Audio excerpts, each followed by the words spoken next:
Welcome students, আজকে class 12 এর semester 3 এর কিছু ইম্পর্টেন্ট বায়োলজি কোশ্চেন্স ডিসকাস করা হবে। তো এখানে আমরা ফার্স্ট যে কোশ্চেন ডিসকাস করব সেটা হচ্ছে ননসেন্স কোডন। ননসেন্স কোডন বলতে আমরা সাধারণত স্টপ কোডন যেটা বোঝায়, জেনেটিকে আমরা জেনেটিক কোডের মধ্যে যে স্টপ কোডন হয় সেই স্টপ কোডনগুলির আরেকটা নাম হচ্ছে ননসেন্স কোডন। তো ননসেন্স কোডন মানে আমরা স্টপ কোডনকেই বলি, স্টপ কোডনকেই বলি। তো স্টপ কোডন কোনগুলো? ইউএএ, ইউএজি আর ইউজিএ। তো এখানে অপশন সি তে আছে ইউএজি। তো ইউএজি হচ্ছে একটা ননসেন্স কোডন বা স্টপ কোডন। তো এর অ্যান্সার হবে অপশন সি। অপশন সি হবে 1 নম্বর কোশ্চেনের অ্যান্সার। আর এইউজি যেটা রয়েছে এখানে অপশন এ তে এইউজি যেটা মিথিওনিন অ্যামাইনো অ্যাসিডের জন্য কোড করছে, এটা কিন্তু স্টার্ট কোডন। এটাও একটা ইম্পর্টেন্ট কথা যে স্টার্ট কোডন কোনটা? কোশ্চেনে ননসেন্স কোডনের জায়গায় স্টার্ট কোডনও দিতে পারে। আর স্টপ কোডনেরই আরেকটা নাম হচ্ছে ননসেন্স কোডন। সেকেন্ড কোশ্চেন যেটা সেটা হচ্ছে হিস্টোন অক্টামার। হিস্টোন অক্টামার আমরা জানি যে ডিএনএ প্যাকেজিং এর ক্ষেত্রে ইউজ হয়। ডিএনএ প্যাকেজিং এর ক্ষেত্রে আমরা হিস্টোন অক্টামার দেখতে পাই, যেখানে আমরা 4 ধরনের হিস্টোন অক্টামার দেখতে পাই: H1, H2A, H2B, so H2, H2B, H3 আর H4। এই H2A, H2B, H3 আর H4 এই 4টে হিস্টোন অক্টামার তৈরি করে।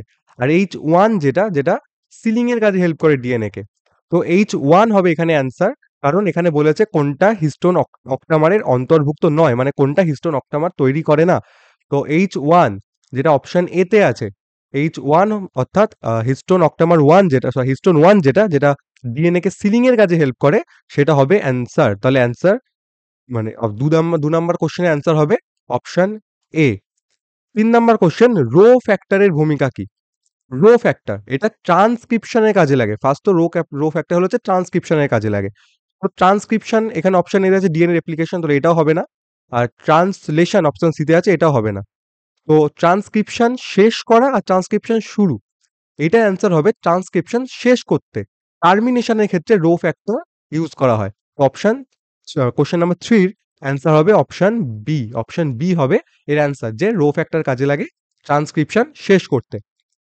কোশ্চেন নাম্বার 4, 64 পোলেন গ্রেইন তৈরির জন্য কতগুলো মাদার সেল মিওটিক বিভাজনের মধ্যে দিয়ে যাবে? মানে 64টা পোলেন গ্রেইন তৈরি করতে কতগুলো স্পোর মাদার সেল বা পোলেন মাদার সেল কতগুলো কাজে লাগবে? আমরা জানি একটা পোলেন মাদার সেল থেকে 4টে পোলেন গ্রেইন তৈরি হয়।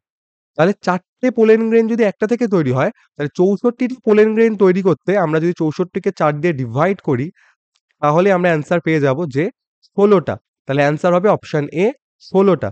তাহলে 64টা পোলেন গ্রেইন তৈরি করতে 16টা পোলেন মাদার সেল লাগবে। তো কোশ্চেন নাম্বার 4 এর অ্যান্সার হয়ে যাবে অপশন এ। আর 5 নাম্বার কোশ্চেন সেটা হচ্ছে চার্গফস রুল।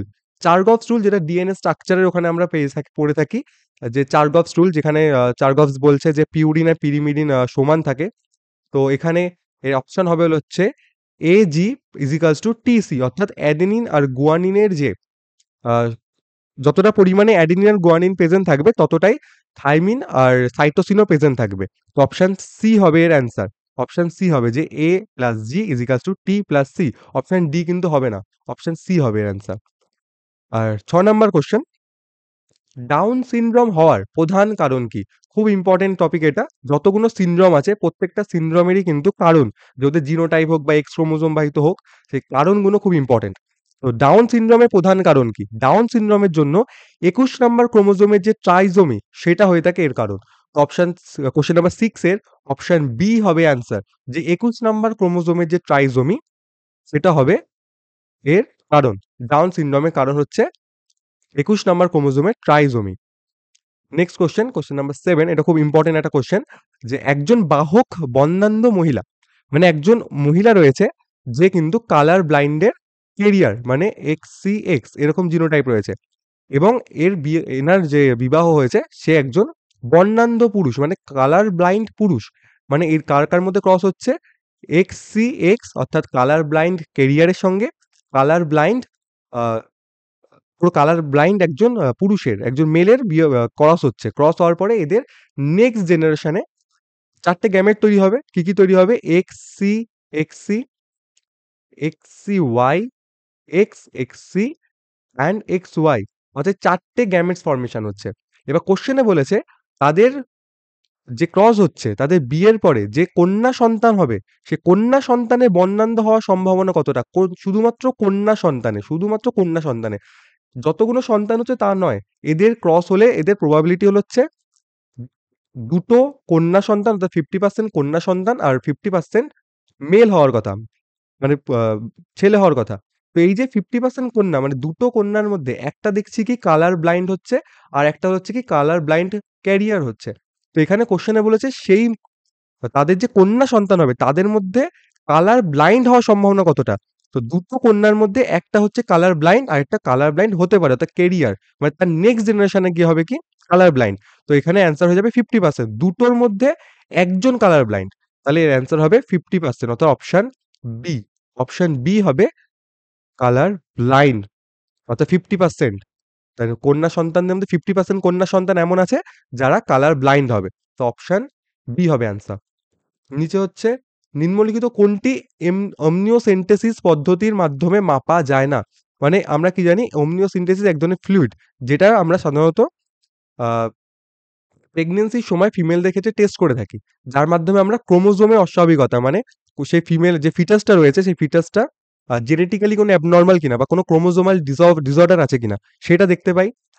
এছাড়াও বিভিন্ন মেটাবলিক ডিজিজ আছে কিনা, কোনোভাবে সে মেটাবলিক্যালি কোনো ডিজিজের সঙ্গে ডিজিজ ফেস করছে কিনা সেগুলো আমরা জানতে পারি।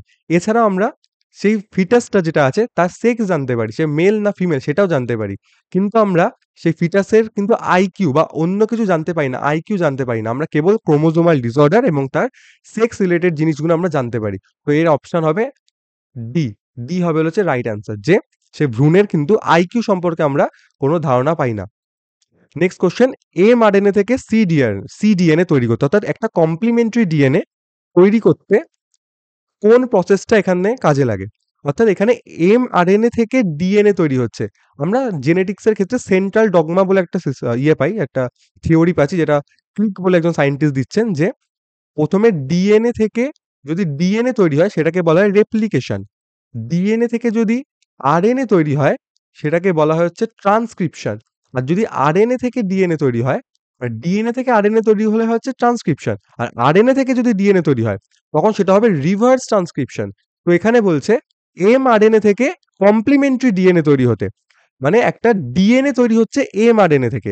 তো এটা রিভার্স প্রসেস হচ্ছে। মানে ডিএনএ থেকে আরএনএ নয়, আরএনএ থেকে ডিএনএ তৈরি হচ্ছে। তাই এখানে রিভার্স ট্রান্সক্রিপশন অপশন বি যেটা আছে সেটা কাজে লাগবে। রিভার্স ট্রান্সক্রিপশন কাজে লাগবে। তো অপশন বি হবে এর কারেক্ট অ্যান্সার। কোয়েশ্চেন নাম্বার 10 যেটা বলছে সেটা হচ্ছে হার্সে অ্যান্ড চেজ এর এক্সপেরিমেন্টে কোনটা ব্যবহার করা হয়নি? তো হার্সে অ্যান্ড চেজ কি করছিল? একটা এক্সপেরিমেন্ট ছিল যেখানে তারা ডিএনএ যে জেনেটিক ম্যাটেরিয়াল সেটাকে তারা প্রমাণ করছিলেন। সে ডিএনএ জেনেটিক ম্যাটেরিয়াল প্রমাণ করতে গিয়ে তারা P2 ব্যাকটেরিওফাজ ইউজ করেছিলেন। আচ্ছা, P32 যেটা কিনা একটা radio active, P32 radio active P32 যেটা ব্যবহার করেছিলেন। S35 এই রেডিও অ্যাক্টিভ সালফার 35 এই রেডিও অ্যাক্টিভটাও তিনি ইউজ করেছিলেন তারা। এটাও ইউজ করেছিলেন। ইউজ করে প্রমাণ করেছিলেন যে আ এটা সাধারণত প্রোটিনকে ডিনোট করে এবং এটা ডিএনএ কে ডিনোট করত। তো এই এক্সপেরিমেন্টটা হার্শি চেস তাদের এক্সপেরিমেন্টের মাধ্যমে প্রমাণ করতে পেরেছিলেন যে ডিএনএ জেনেটিক ম্যাটেরিয়াল। তো তারা ইউজ করেনি যেটা সেটা হচ্ছে P35। তার P35 কিন্তু ইউজ করেনি। তো অ্যান্সার ডি হবে এর অ্যান্সার। অপশন নাম্বার ডি এর অ্যান্সার হবে। ই ব্যাকটেরিওফাজ ভাইরাস সেটাও ইউজ করেছিলেন। ইকোলাই ব্যবহার করেছিলেন। P32 রেডিও অ্যাক্টিভ ইউজ করেছিলেন এবং S35 রেডিও অ্যাক্টিভ ইউজ করেছিলেন। P35 ইউজ করেননি। আর কোশ্চেনে বলেছে কোনটা ইউজ করেননি। তো নেক্সট যে স্লাইড সেটা হচ্ছে কোন হরমোনটি লেইডিক সেল থেকে রিলিজ হয়? তো লেইডিক সেল থেকে কোন হরমোনটি নিচের যেটা আছে সেটা রিলিজ হয়ে থাকে? তো যে লেইডিক সেল থেকে রিলিজ হয় হচ্ছে সাধারণত মেল সেক্স হরমোন। আর মেল সেক্স হরমোনকে বলা হয় অ্যান্ড্রোজেন। অ্যান্ড্রোজেনের মধ্যেও মেইনলি টেস্টোস্টেরনই আসে, কিন্তু এখানে অ্যান্ড্রোজেন হবে রাইট অ্যান্সার। যে লেডিক সেল থেকে মেল সেক্স হরমোন রিলিজ হয়ে থাকে। তো 11 এর অ্যান্সার বি। কোশ্চেন নাম্বার 12, একজন মহিলার মিনাপজ বা মেনোপজ কখন হয়? তো দুটো জিনিস হয়, এটা হচ্ছে মিনারেক, যেটা মেনস্ট্রুয়াল সাইকেল যেটা আছে সেই মেনস্ট্রুয়াল সাইকেলের স্টার্টিং হয়ে থাকে হচ্ছে মিনারেক। আর মেনাপজ হচ্ছে কি মেনস্ট্রুয়াল যে সাইকেল হয়ে থাকে, মেনস্ট্রুয়াল সাইকেল ফিমেলদের ক্ষেত্রে যে মেনস্ট্রুয়াল সাইকেলটা হয় সেই মেনস্ট্রুয়াল সাইকেলের স্টপ হয় সেই প্রসেসটাকে বলে মেনোপজ। এই মেনোপজ, পজ মানে স্টপ, তো যেখানে মেনস্ট্রুয়াল সাইকেলটা স্টপ হচ্ছে এটা সাধারণত 50 ইয়ার্স, 40 থেকে 50 ইয়ার্স এর মধ্যে এই অপশন এ হবে অ্যান্সার। 40 থেকে 50 ইয়ার্স এর মধ্যে ফিমেলদের ক্ষেত্রে মেনোপজ দেখা যায়। আর ইমপ্ল্যান্টেশন এর সঠিক স্থান কোথায়? ইমপ্ল্যান্টেশন এর সঠিক স্থান যেটা হয়ে থাকে সেটা হচ্ছে ফান্ডাস। ফান্ডাসে ইমপ্ল্যান্টেশন যেটা আছে সেটা হচ্ছে বেস্ট লোকেশন ইয়ের জন্য, ইমপ্ল্যান্টেশন এর জন্য। নেক্সট, প্রাচীন বা প্রিমিটিভ ক্লাইমেটে পৃথিবীর কোন গ্যাসটা অনুপস্থিত ছিল? মানে কোনটা পাওয়া যেত না? নাইট্রোজেন ছিল, oxygen, free oxygen HO2, O2 বা ফ্রি অক্সিজেন যেটা হয় সেটা কিন্তু প্রিমিটিভ অ্যাটমসফিয়ারে প্রেজেন্ট ছিল না। এই কারণে অপশন 14 নাম্বার কোশ্চেন নাম্বার 14 এর অ্যান্সার হয়ে থাকবে option B. And 15 question, last question যেটা আজকের ক্লাসের, মানে আজকের এই ডিসকাশনের লাস্ট কোশ্চেন হবে যেটা, সেটা হচ্ছে অ্যাক্রোজোম কোন কোষ অঙ্গাণু থেকে তৈরি হয়? অ্যাক্রোজোম যেটা আমরা জানি কি যে শুক্রাণু আছে আমাদের, আমাদের যে স্পাম আছে সে স্পামের যে হেড, সেই হেডকে বলা হয় অ্যাক্রোজোম, যেটা তৈরি হচ্ছে গলগি বস্তু বা গলগি অ্যাপারেটাস থেকে। তো এর অ্যান্সার হয়ে যাবে সি। সি হচ্ছে কোশ্চেন নাম্বার 15 এর অ্যান্সার। তো আজকে এই 15টা কোশ্চেন এখানে ডিসকাস করা হলো। নেক্সট 20 কোশ্চেন্স ডিসকাস করা হবে। যে রিমেইনিং 20 কোশ্চেন্স রয়েছে, কারণ 35 কোশ্চেন্স এর এক্সাম হবে, তো 35 এর মধ্যে 15 কোশ্চেন আজকে ডিসকাস করা হয়েছে। তো নেক্সট ভিডিওতে বাকি 20 কোশ্চেন্স ডিসকাস করা হবে।